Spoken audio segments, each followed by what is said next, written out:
Olá, seja muito bem-vindo. Antes de começarmos, queremos te explicar rapidamente como funciona o nosso conteúdo.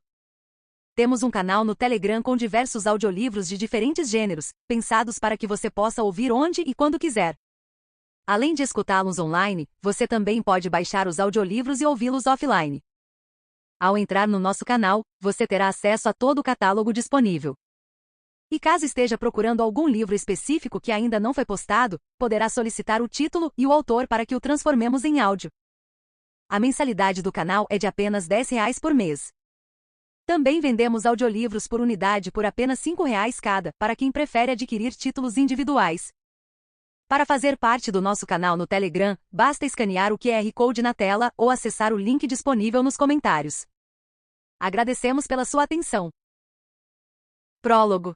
Atiraram em mim, e por incrível que pareça, um ferimento à bala dói muito mais do que eu havia imaginado. Minha pele está fria e pegajosa, estou fazendo um esforço enorme para respirar. A dor no meu braço direito é excruciante, e tenho dificuldade em me concentrar. Tento fechar os olhos com força, render meus dentes e me forço a prestar atenção. O caos é insuportável. Várias pessoas estão gritando e muitas delas estão me tocando, e desejo que alguém remova aquelas mãos do meu corpo. Elas não param de gritar Senhor, como se ainda estivessem esperando por mim para lhes dar ordens, como se não soubessem o que fazer sem minha ajuda. Perceber isso me deixa exausto. Senhor, pode me escutar? Outro grito, mas desta vez uma voz que não detesto. Senhor, por favor, está me escutando. Levei um tiro, Delalieu. É o que consigo balbuciar. Abro meus olhos. Vejo seus olhos marejados. Não estou surdo. De repente todo o barulho desaparece. Os soldados se calam. Delalieu me olha, preocupado. Dou um suspiro. Me leva de volta, digo a ele, me mexendo um pouco. Parece que o mundo está rodando, mas de repente se estabiliza. Alerte os médicos e peça que preparem um leito para a nossa chegada. Enquanto isso, suspenda meu braço e continue a pressionar diretamente no ferimento. A bala trincou ou quebrou alguma coisa e vou precisar de cirurgia. Delalieu não diz nada por um momento longo demais. É bom saber que está bem, senhor. Sua voz parece nervosa, trêmula. É bom ver que o senhor está bem. Isso foi uma ordem, tenente. Claro, ele responde prontamente com a cabeça curvada. Certamente, senhor. Como devo instruir os soldados? Encontre-a, digo a ele. Está ficando cada vez mais difícil falar. Respiro com dificuldade e passo uma mão trêmula pela minha testa. Estou transpirando copiosamente, e esse fato não me passa despercebido. Sim, senhor. Ele tenta me levantar, mas eu seguro seu braço. Uma última coisa. Senhor, quente, digo, minha voz parece desigual agora. Faça com que eles o deixem vivo para mim. Delalieu ergue os olhos, arregalados. O soldado Adam quente, senhor? Sim. Olho dentro de seus olhos. Eu mesmo quero lidar com ele. Capítulo 1. Delalieu está parado aos pés da minha cama com uma prancheta na mão. Sua visita é a segunda que recebo esta manhã. A primeira foi dos meus médicos, que confirmaram que correu tudo bem na cirurgia. De acordo com eles, se eu ficar em repouso esta semana, as novas medicações que me deram devem acelerar o processo de cura. Também disseram que eu poderia retornar às minhas atividades diárias em breve, mas iria precisar usar uma tipóia por um mês, no mínimo. Disse a eles que era uma teoria interessante. Minhas calças, Delalieu. Estou sentado, tentando estabilizar minha cabeça devido aos enjoos provocados pelos remédios. Meu braço direito não serve para nada agora. Ergo meus olhos. Delalieu está me encarando sem piscar. Seu pomo de Adão está se movendo para cima e para baixo. Seguro um suspiro. O que é? Uso meu braço esquerdo para me apoiar no colchão e me obrigo a me endireitar. Reúno toda a energia que me sobrou e consigo me segurar na beirada da cama. Faço um sinal com a mão para afastar Delalieu e evitar que ele venha me ajudar. Fecho os olhos para não sentir a dor e a tontura. Conte o que aconteceu, digo a ele. Não faz sentido prolongar as más notícias. Sua voz hesita ao declarar. O soldado Adam quente escapou, senhor. Meus olhos piscam e fica tudo branco sob minhas pálpebras. Respiro fundo e tento passar a mão boa pelos meus cabelos. Eles estão ásperos e cobertos pelo que parece ser terra misturada com meu próprio sangue. Fico tentado a dar um soco na parede com o punho que me restou. Ao invés disso, faço uma pausa para me recompor. De repente percebo com mais nitidez tudo o que se passa à minha volta, os cheiros, os pequenos ruídos e os passos do lado de fora da porta. Detesto essas calças de algodão áspero que colocaram em mim. Detesto não estar usando meias. Quero tomar um banho. Quero me trocar. Quero colocar uma bala na coluna vertebral de Adam quente. Pistas, exijo. Vou em direção ao banheiro e estremeço só em sentir o ar gelado em contato com minha pele. Ainda estou sem camisa. Tento me manter calmo. Não me diga que me trouxe essa informação sem fornecer nenhuma pista. Minha mente parece um armário onde estão, cuidadosamente, organizadas as emoções humanas. Quase posso ver meu cérebro funcionando, armazenando pensamentos e imagens. Ponho de lado as coisas que não me são úteis. Me concentro apenas no que precisa ser feito, os componentes básicos de sobrevivência e a infinidade de coisas que preciso fazer durante o dia. É claro, Delalieu responde. O medo em sua voz me incomoda um pouco. Tento deixar isso de lado. Sim, senhor. Ele diz. Nós acreditamos saber para onde ele deve ter ido e temos motivo para acreditar que o soldado Kent e a garota Ben, como o soldado Kishimoto também fugiu. Temos razão para acreditar que eles estão juntos, senhor. Os compartimentos do meu cérebro estão rangendo para se abrir. Lembranças, teorias, sussurros e sensações. Empurro tudo para longe. Claro que sim. Sacudo a cabeça. Me arrependo.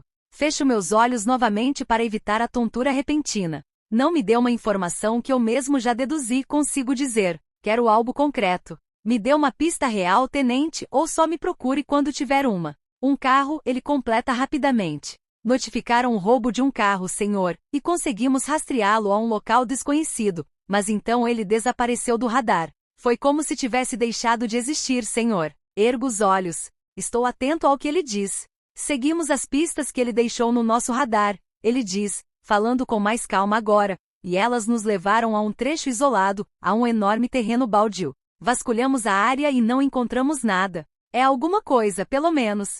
Massageio o pescoço, lutando contra a fraqueza que sinto dentro dos meus ossos. Encontro você na sala L em 1 hora. Mas, senhor, ele comenta, os olhos presos no meu braço, o senhor vai precisar de assistência médica, está em tratamento, vai precisar de ajuda para se recuperar. Está dispensado. Ele hesita.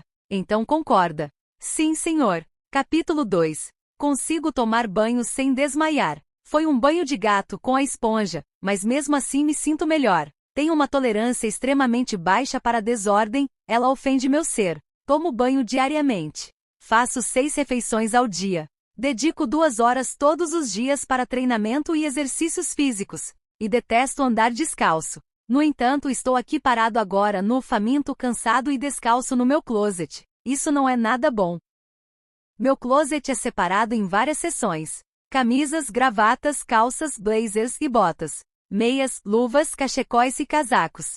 Tudo arrumado de acordo com a cor, e depois com os tons de cada cor. Cada peça de roupa guardada aqui foi escolhida meticulosamente, e feita sob medida para servir perfeitamente no meu corpo. Não me sinto eu mesmo até estar completamente vestido. Faz parte de quem eu sou e de como começo o dia. Agora não tenho a mínima ideia do que devo vestir. Minhas mãos tremem ao pegar um vidrinho azul que me deram essa manhã. Coloco 2 das pílulas quadradas na minha língua e as deixo dissolver. Não tenho certeza para que elas servem. Só sei que ajudam a recuperar o sangue que perdi. Me encosto na parede até minha cabeça clarear e sentir mais força nos pés. Isso, uma tarefa tão simples. Está sendo um obstáculo que eu não esperava. Primeiro coloco as meias, um prazer simples que exige mais esforço do que atirar num homem. Por um instante penso no que os paramédicos fizeram com as minhas roupas. As roupas, digo a mim mesmo, apenas roupas. Estou me concentrando apenas nas roupas agora. Nada mais. Nenhum outro detalhe. Botas, meias, calças, suéter. Meu casaco militar com tantos botões. Tantos botões que ela arrancou. É um pequeno lembrete, mas o suficiente para me atingir. Tento afastar essas lembranças, mas elas não querem ir embora, e quanto mais eu tento ignorá-las, mais elas se multiplicam no monstro que não pode ser subjugado. Não percebo que caí de encontro à parede, até sentir a friagem subindo pela minha pele. Estou respirando com dificuldade e apertando os olhos com força para afastar a repentina onda de humilhação. Eu sabia que ela estava assustada, até mesmo apavorada, mas nunca pensei que esses sentimentos fossem relacionados diretamente a mim. Eu tinha acompanhado sua evolução durante aquele tempo que passamos juntos. À medida que as semanas passavam, ela parecia cada vez mais à vontade, mais feliz, tranquila. Tinha chegado a pensar que ela havia vislumbrado um futuro para nós dois, que ela desejava estar ao meu lado, mas simplesmente achava isso impossível. Nunca tinha suspeitado que o motivo por trás de sua recém-descoberta felicidade estivesse relacionado a quente. Passei a mão na ferida do meu rosto, cobre minha boca. As coisas que eu havia dito a ela. Uma respiração entrecortada. O modo como a toquei. Meu rosto enrijece.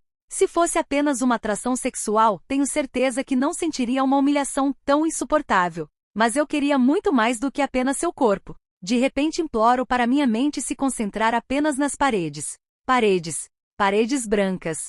Blocos de concreto. Cômodos vazios. Espaços abertos. Construo paredes até que elas começam a desmoronar, e então me forço a construir outras para ocuparem seu lugar. Construo e fico sem me mover até minha mente estar limpa, desinfetada, não contendo nada mais que um pequeno cômodo branco. Uma única lâmpada pendurada no teto. Limpo, intocado, intacto. Pisco para afastar a avalanche que está prestes a inundar o pequeno mundo que construí, engulo com força o medo que sobe pela minha garganta. Empurro as paredes criando mais espaço no cômodo para poder respirar com mais facilidade, até ser capaz de ficar em pé. Às vezes desejo sair por uns instantes do meu corpo. Quero poder deixar para trás esse corpo cansado, mas minhas correntes são tantas, a carga pesada demais. Essa vida é tudo que me sobrou. E eu sei que não serei capaz de me olhar no espelho pelo resto do dia. Subitamente fico revoltado comigo mesmo. Tenho que sair daqui o mais rápido possível, ou meus pensamentos irão se rebelar contra mim. Tomo uma decisão apressada pela primeira vez, presto pouca atenção ao que estou vestindo. Coloco um par de calças limpas e saio sem camisa. Enfio meu braço sadio na manga de um blazer e deixo o outro ombro cobrir a tipóia que segura meu braço ferido. Estou ridículo vestido assim, mas amanhã encontrarei uma solução. Antes tenho que sair desse quarto. Capítulo 3. Delaliel é a única pessoa que não me odeia. Ele ainda passa a maior parte do tempo na minha presença se curvando de medo, mas, de certa forma, não está a fim de me derrubar. Posso sentir isso, apesar de não entender. Provavelmente ele é a única pessoa neste prédio que está feliz por eu não ter morrido.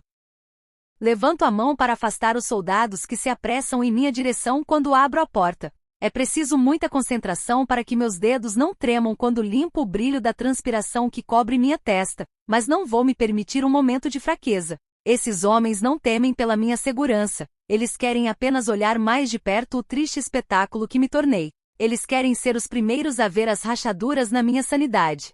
Mas eu não tenho a menor vontade de virar um objeto de curiosidade. Meu trabalho é liderar. Levei um tiro, não será fatal. Há outras coisas para serem resolvidas, eu irei resolvê-las. Esse ferimento será esquecido.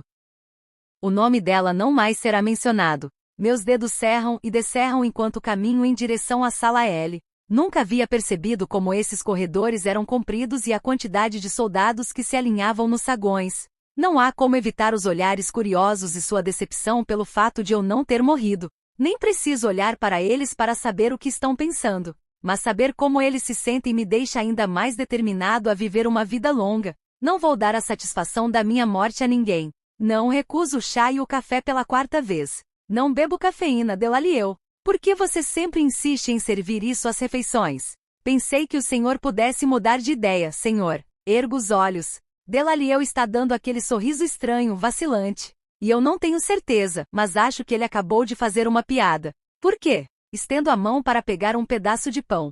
Sou perfeitamente capaz de ficar de olhos bem abertos. Só um idiota iria depender da energia de um grão ou de uma folha para ficar acordado durante todo o dia. Delaliel não está mais sorrindo.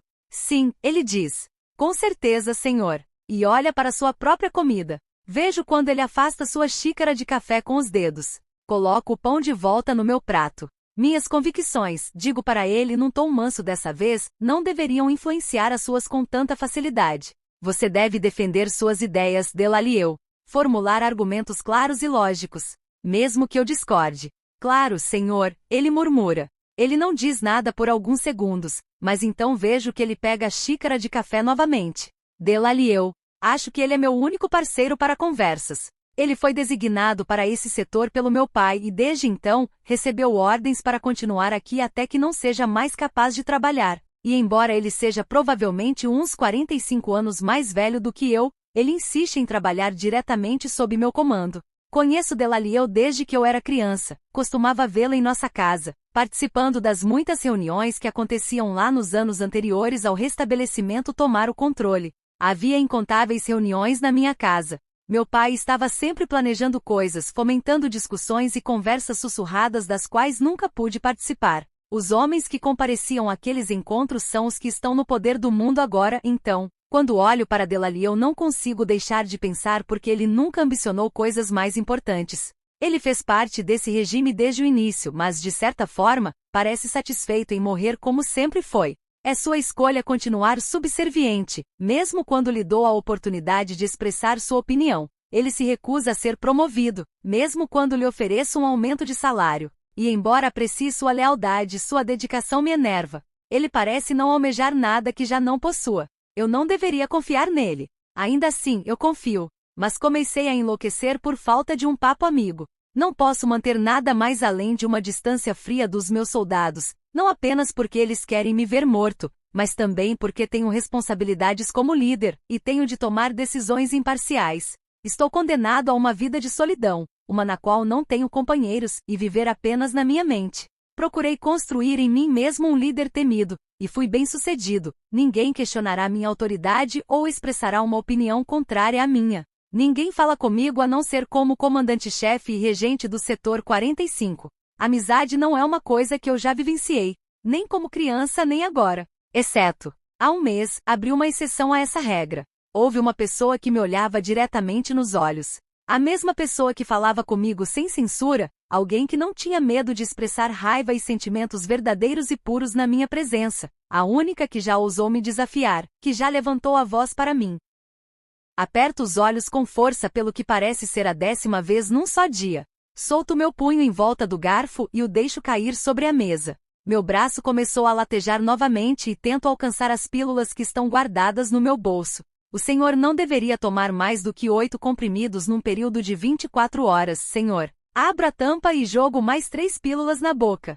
Realmente gostaria que minhas mãos parassem de tremer. Meus músculos estão contraídos, tensos demais. Muito esticados. Não espero as pílulas derreterem. Mastigo uma a uma, triturando seu amargor. Tem algo de nojento nelas, um sabor metálico que me ajuda a concentrar. Me fale sobre quente. Delaliel derruba sua xícara de café. Os ajudantes da sala de jantar haviam se retirado a meu pedido. Delaliel não recebe ajuda de ninguém quando se atrapalha para limpar a bagunça. Fico recostado na cadeira, olhando para a parede atrás dele, calculando os minutos que perdi hoje. Deixo o café. Sim, é claro, desculpe, senhor. Pare com isso. Delaliel deixa cair os guardanapos ensopados. Suas mãos estão paralisadas, pairando sobre seu prato. Fale. Observo sua garganta se mexer quando ele engole em seco e hesita. Não sabemos, senhor, ele murmura. Deveria ser impossível encontrar aquele prédio, muito menos entrar lá. Ele está trancado e suas travas enferrujadas. Porém, quando o encontramos, ele diz, quando o encontramos a porta havia sido destruída. E não temos certeza como conseguiram fazer isso. Me sento. O que você quer dizer com destruída? Ele sacode a cabeça. Foi muito estranho, senhor. A porta havia sido destroçada. Como se um animal a tivesse dilacerado com suas garras. Sobrou apenas um enorme buraco no meio da armação. Me levanto rápido demais, segurando na mesa para me apoiar. Mal consigo respirar ao pensar nisso, na possibilidade do que deve ter acontecido. E não posso evitar o prazer doloroso de lembrar seu nome uma vez mais, porque eu sei que deve ter sido ela. Ela deve ter feito algo extraordinário, e eu nem estava lá para testemunhar. Chame o transporte, ordeno a ele. Encontrarei você no quadrante em exatamente 10 minutos. Senhor, já estou saindo pela porta. Capítulo 4. A porta está estraçalhada ao meio. Exatamente como se feito por um animal. É verdade. Para um observador despreparado, essa seria a única explicação, mas nem assim isso faria sentido. Nenhum animal vivo poderia destroçar todas essas camadas de aço reforçado sem amputar seus próprios membros. E ela não é um animal. Ela é uma criatura meiga e mortal. Gentil, tímida e assustadora. Ela está completamente fora de controle e não tem nem ideia do que é capaz de fazer. E muito embora me odeie, não consigo deixar de estar fascinado por ela. Estou encantado pela sua pretensa inocência, até mesmo invejoso do poder que ela detém tão despretensiosamente. Queria tanto fazer parte do seu mundo. Quero saber o que se passa na sua mente, sentir o que ela sente. Deve ser um peso terrível de se carregar. E agora, ela está solta lá fora em algum lugar, liberta na sociedade. Que belo desastre. Deslizo meus dedos pelas bordas farpadas do buraco, com cuidado para não me cortar. Não houve nenhum planejamento naquilo, nenhuma premeditação. Somente um fervor angustiante, aparentemente pronto a destruir essa porta. Fico imaginando se ela sabia o que estava fazendo quando tudo aconteceu, ou se foi simplesmente tão inesperado para ela como naquele dia que rompeu aquela parede de concreto para chegar a mim. Tenho que segurar um sorriso. Imagino o que ela se lembra daquele dia. Todo soldado com o qual trabalhei passou por uma simulação sabendo exatamente o que esperar, mas propositadamente ocultei os detalhes dela. Acreditava que a experiência deveria ser a mais realista possível. Esperava que os elementos realistas disponíveis fossem conferir autenticidade ao evento. Mais do que qualquer outra coisa, queria que ela tivesse uma oportunidade para explorar sua verdadeira natureza, exercitar sua força num espaço seguro, e, devido ao seu passado, eu sabia que uma criança seria a motivação perfeita, mas nunca poderia ter previsto resultados tão revolucionários. Seu desempenho foi além de todas as minhas expectativas. E embora eu quisesse discutir os efeitos com ela mais tarde, quando a encontrei ela já estava planejando sua fuga. Meu sorriso fraqueja. Gostaria de entrar, senhor? A voz de Delalieu me traz de volta ao presente. Não há muito para se ver lá dentro, mas é interessante perceber que o buraco é do tamanho exato para alguém poder passar. Parece claro para mim, senhor. Qual era o objetivo? Aceno com a cabeça, distraído. Meus olhos catalogam cuidadosamente as dimensões do buraco.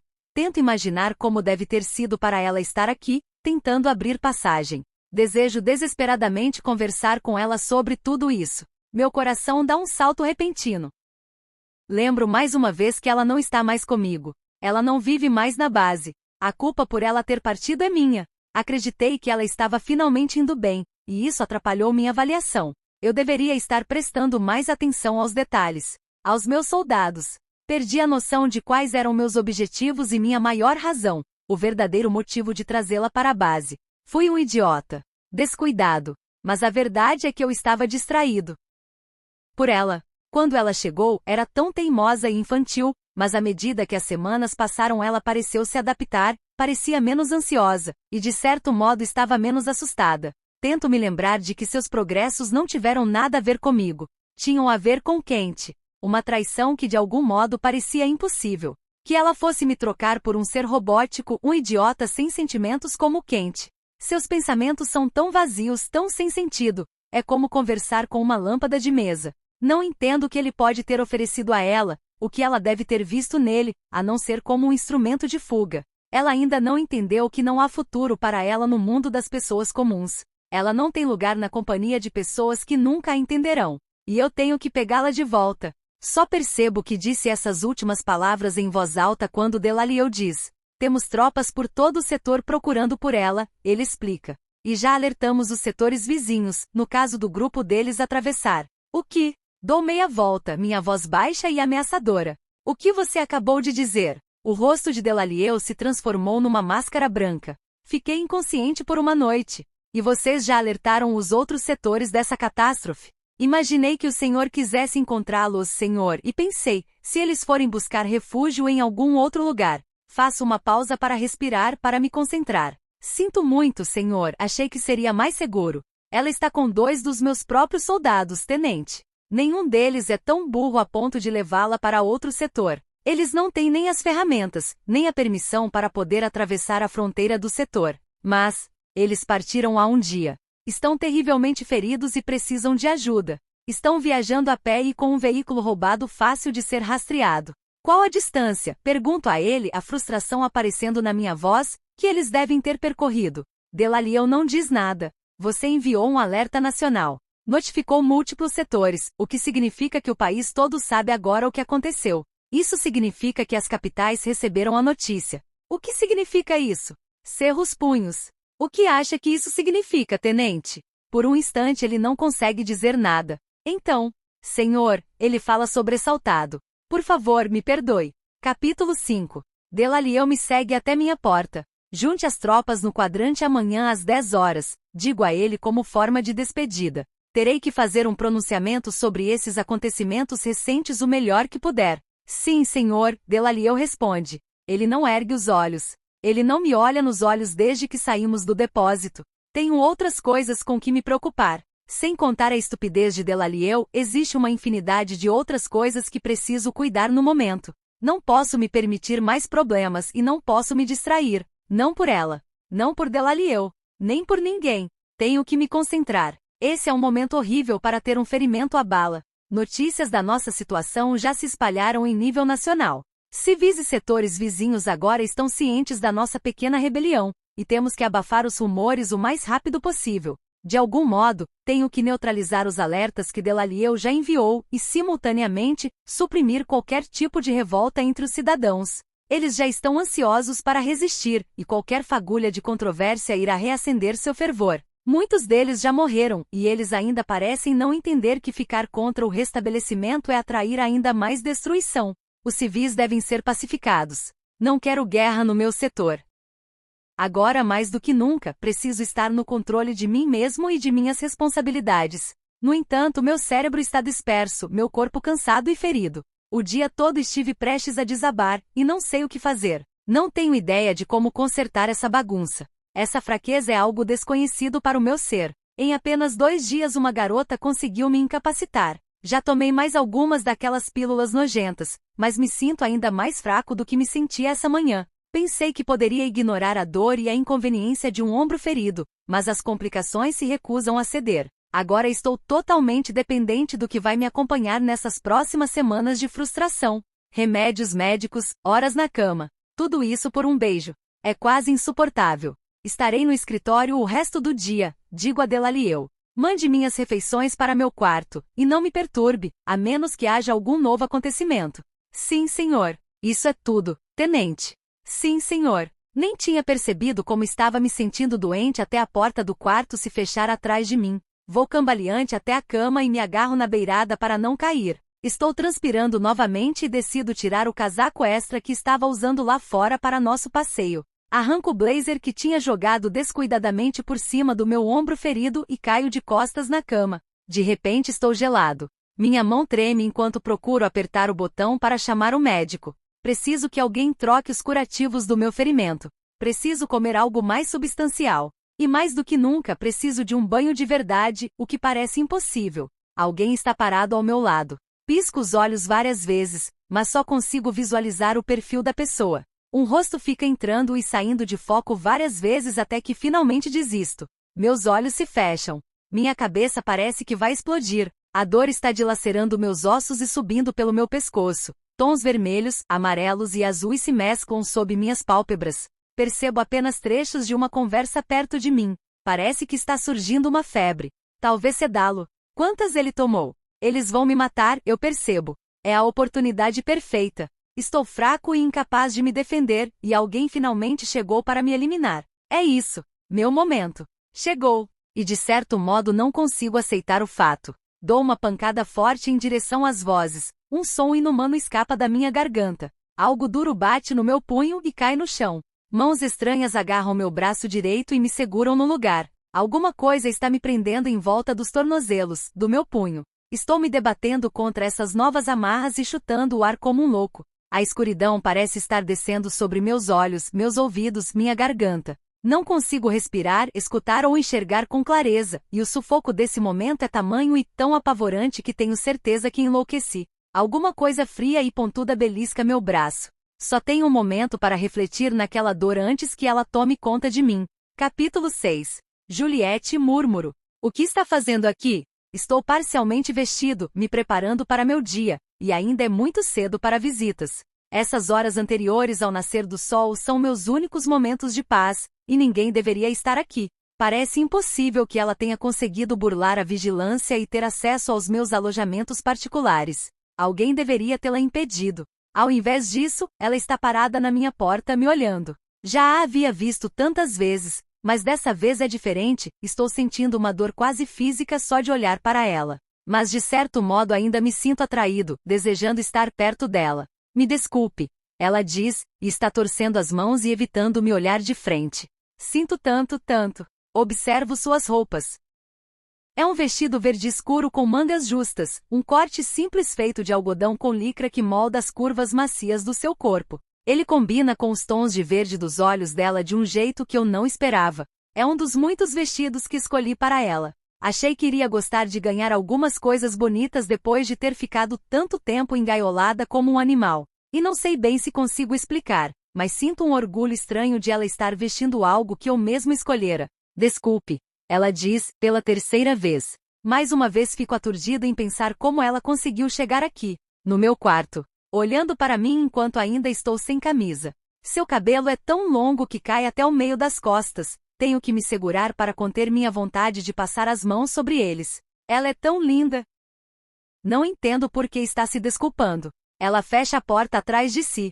Caminha em minha direção. Meu coração bate descompassado agora, e não é algo natural para mim. Não costumo reagir desse modo. Não costumo perder o controle. Eu a vejo todos os dias e consigo manter uma aparência de dignidade, mas tem alguma coisa errada, isso não está certo. Ela está tocando meu braço. Está deslizando seus dedos pela curva do meu ombro, e o toque da sua pele em contato com a minha me dá vontade de gritar. A dor é intolerável, mas não consigo falar, estou paralisado. Tenho vontade de dizer para ela parar, para ir embora, mas um pedaço de mim está em conflito. Estou feliz em tê-la perto de mim, mesmo que isso doa, mesmo que isso não faça nenhum sentido. Mas eu não consigo alcançá-la, não posso abraçá-la como sempre quis fazer. Ela olha para mim. Ela me examina cuidadosamente com seus olhos azuis esverdeados e de repente me sinto culpado, sem entender o porquê. Porém, tem algo em seu olhar que me faz sentir insignificante, como se ela houvesse percebido que sou vazio por dentro.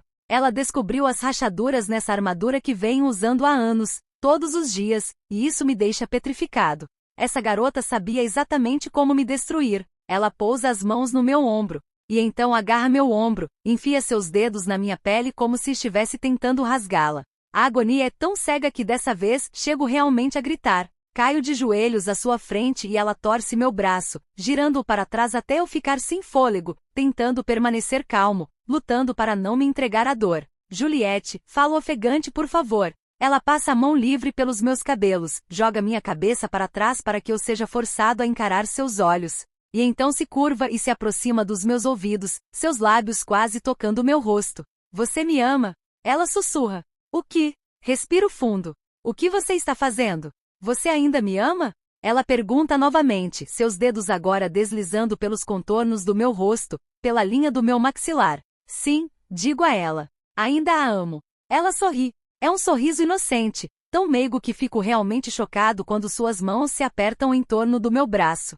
Ela torce meu ombro para trás a tal ponto, que tenho certeza que o deslocou. Meus olhos veem faíscas quando ela diz, está quase acabado agora. O que? Pergunto, desesperado, tentando olhar em volta. O que está quase acabado?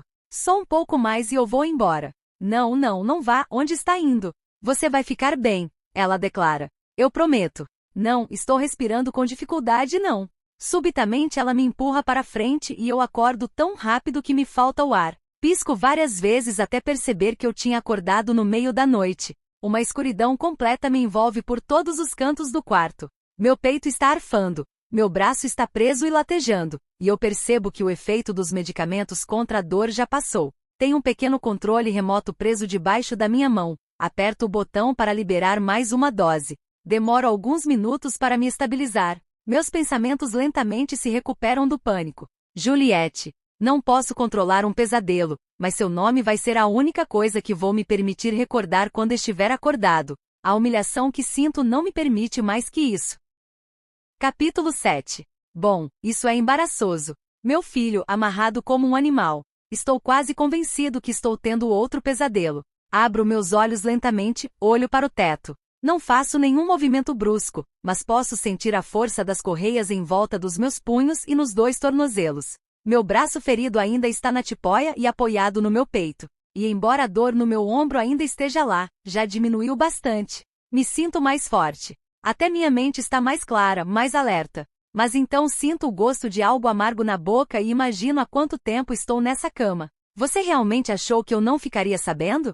Ele pergunta, divertido. Ele se aproxima da minha cama, seus passos reverberando dentro de mim. Você fez Delalieu choramingar desculpas por me incomodar, suplicando para meus homens culpá-lo pela inconveniência dessa visita inesperada. Sem dúvidas, você apavora aquele velho, que está simplesmente fazendo o trabalho dele, quando a verdade é, eu teria descoberto tudo, mesmo sem ele ter me contado. Isso, ele diz, Não é o tipo de trapalhada que se pode esconder. Você é um idiota por pensar o contrário. Sinto um leve puxão nas minhas pernas e percebo que ele está soltando as amarras. O toque da sua mão na minha pele é abrupto e inesperado. E isso mexe alguma coisa dentro de mim, algo obscuro e profundo que me faz sentir fisicamente mal. Sinto o gosto do vômito no fundo da minha garganta. É preciso todo o meu autocontrole para não vomitar em cima dele.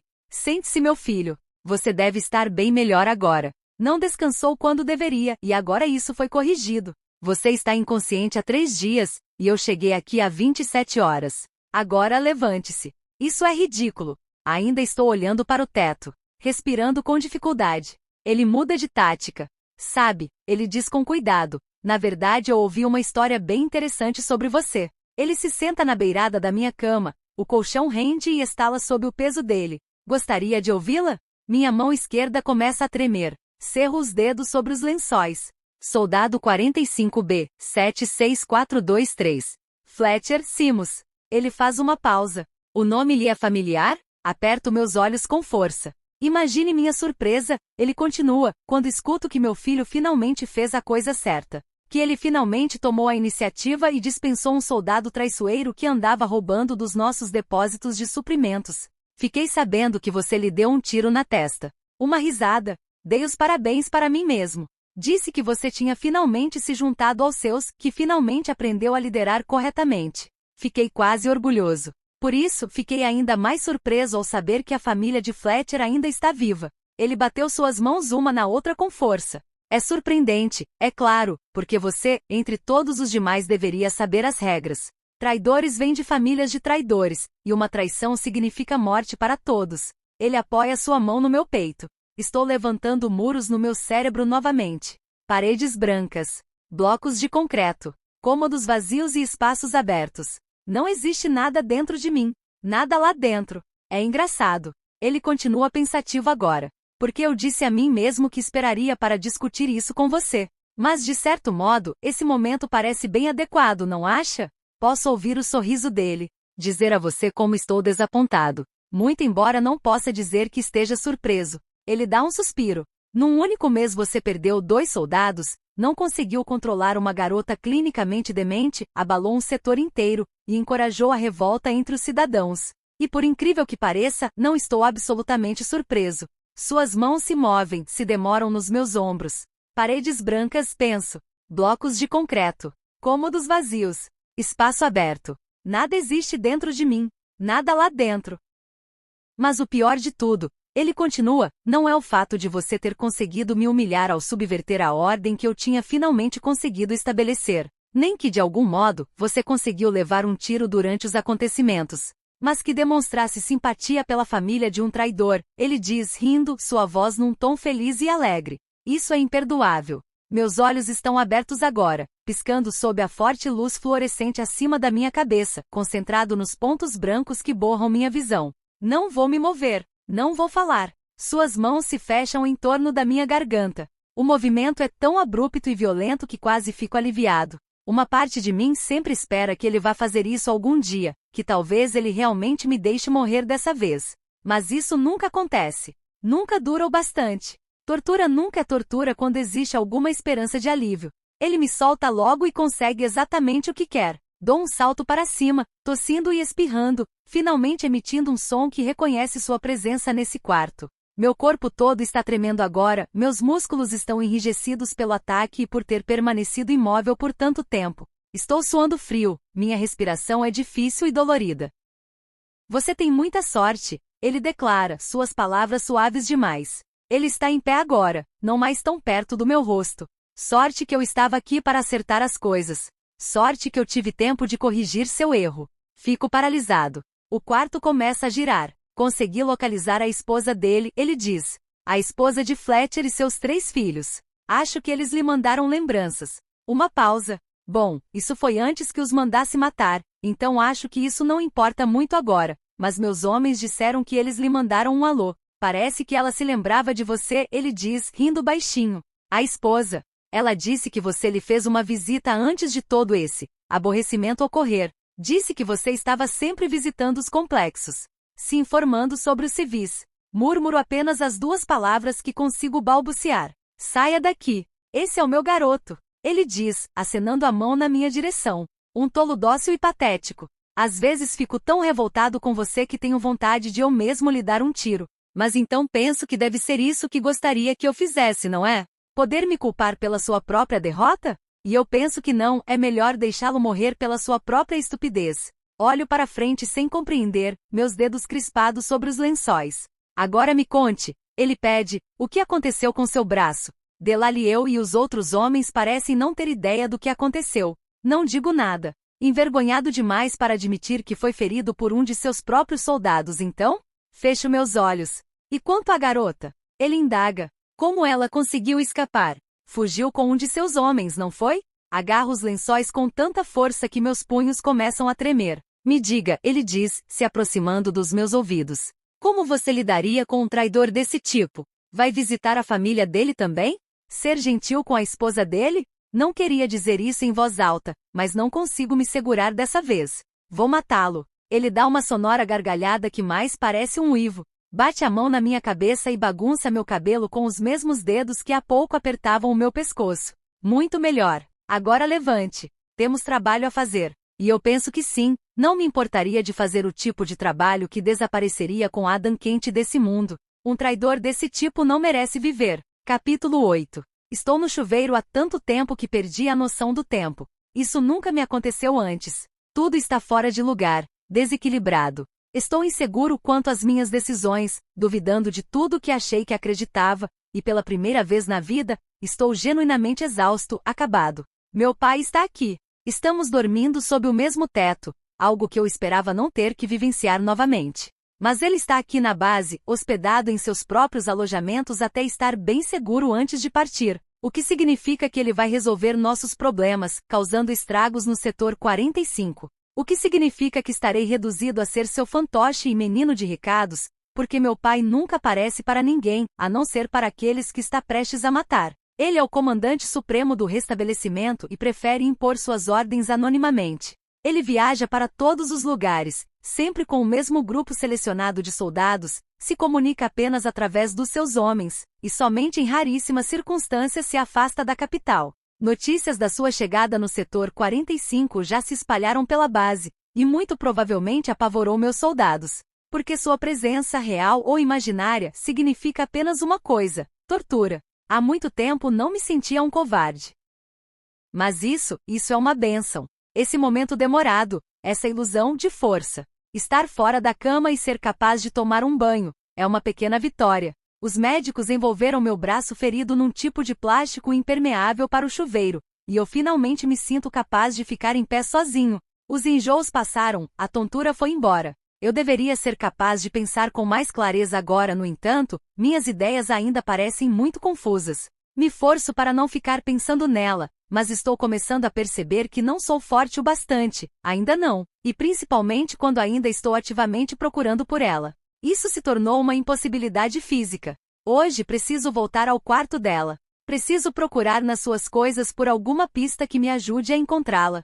Os beliches e os armários de Kent e de Kishimoto já foram vasculhados, nada incriminador foi encontrado. Mas ordenei aos meus homens que deixassem o quarto dela, o quarto de Juliette, exatamente como estava. Ninguém, a não ser eu mesmo, tinha permissão para entrar naquele espaço.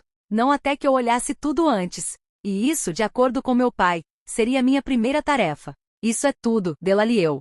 Se precisar de mais alguma coisa eu lhe informo. Ele está me seguindo por todos os lugares, mais do que habitualmente. Aparentemente ele veio me procurar quando não compareci à reunião que eu mesmo havia agendado há 2 dias, e teve o prazer de me encontrar delirante e enlouquecido. Não sei como, mas ele conseguiu se culpar por tudo isso. Se fosse outra pessoa eu teria rebaixado.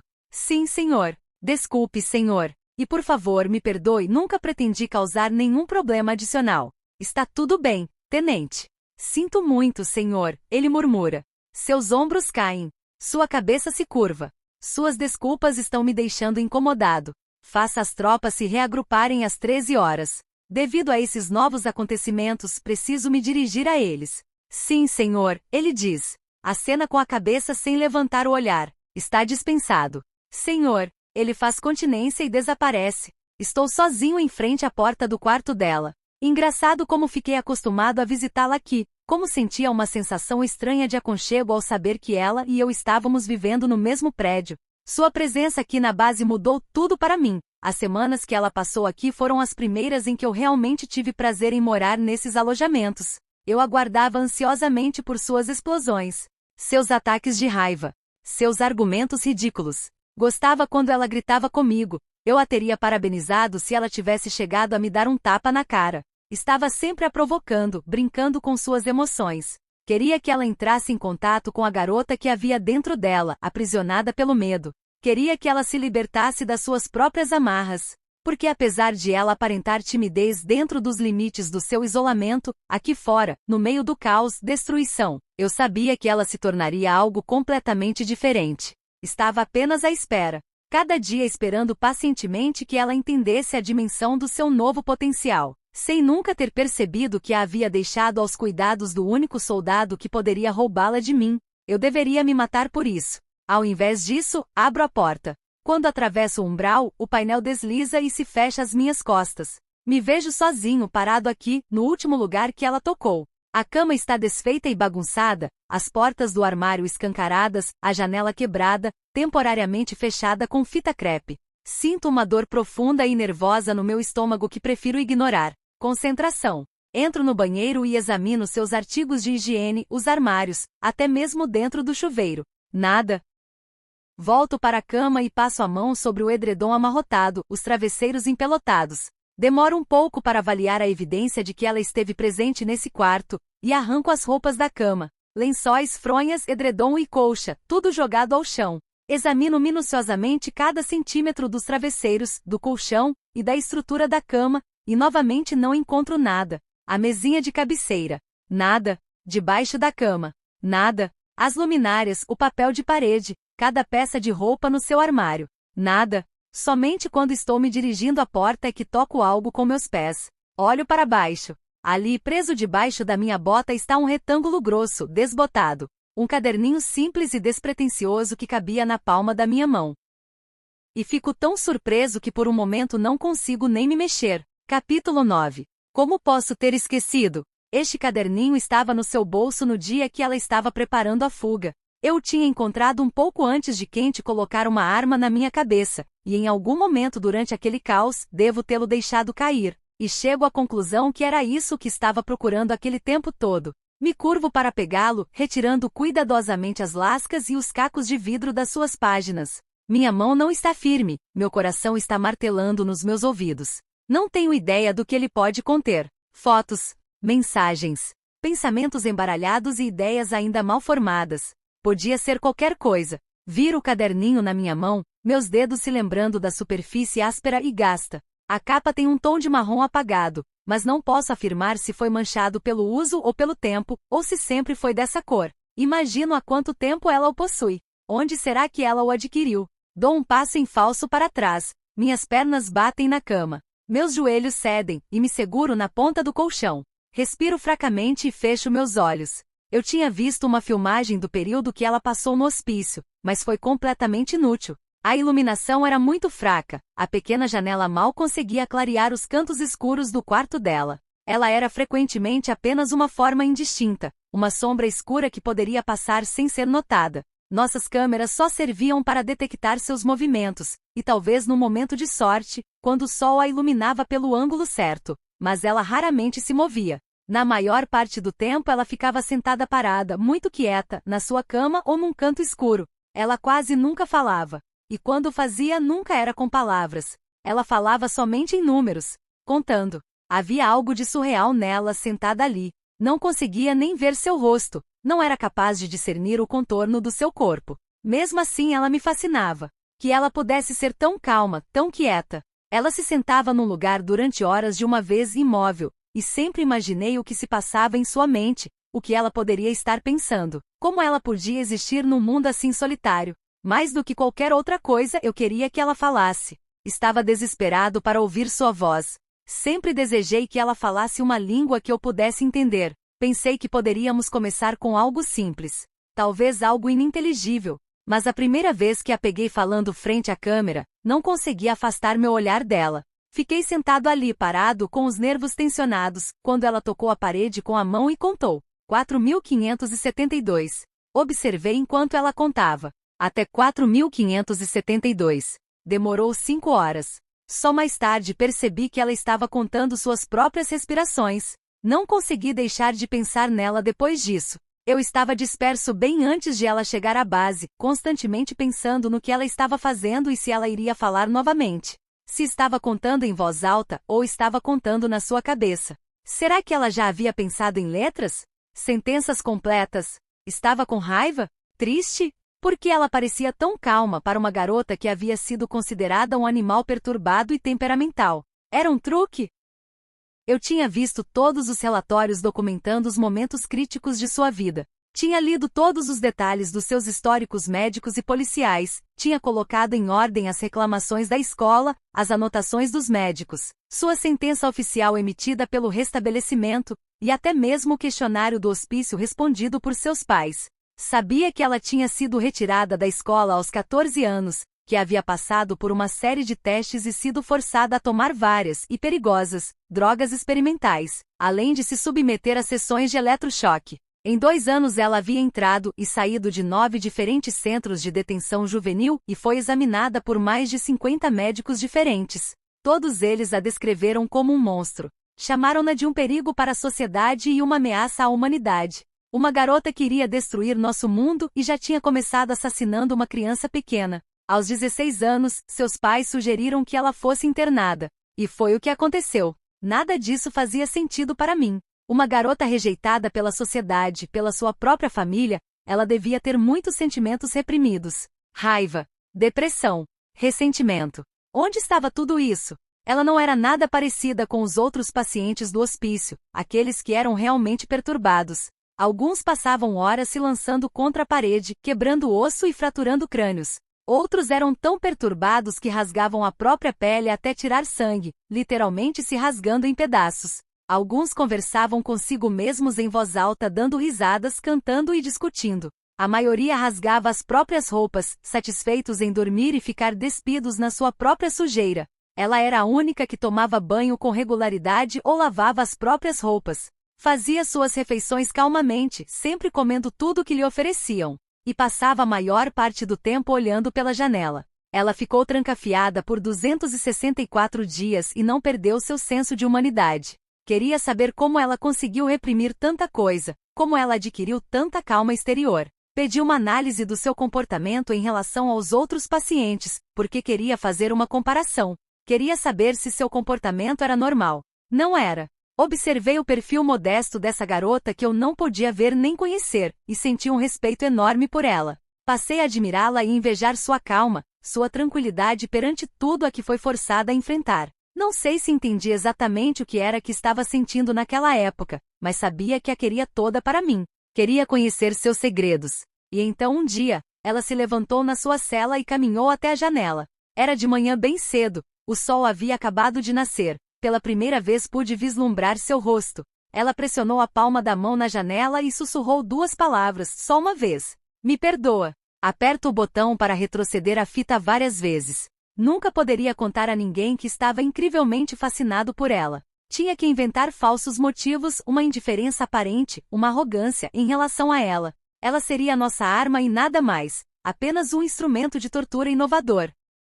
Um detalhe que não me importava nem um pouco. Minha pesquisa me havia levado de encontro aos seus arquivos por puro acaso. Coincidência. Não fui atrás dela à procura de uma arma. Nunca fui. Bem antes de eu ter visto seu filme, e bem antes de ter trocado uma só palavra com ela, estava pesquisando outra coisa. Para outro fim. Meus motivos eram só meus. Usá-la como arma foi uma história que criei para o meu pai. Precisava de uma desculpa para ter acesso a ela, para ter a permissão necessária para estudar seus arquivos. Foi uma charada que tive que inventar para me justificar perante meus soldados e para a centena de câmeras que monitoram minha existência. Não a trouxe para a base para explorar suas habilidades. E certamente não esperava me apaixonar por ela no meio disso tudo. Mas essas verdades e minha verdadeira motivação vão para o túmulo comigo.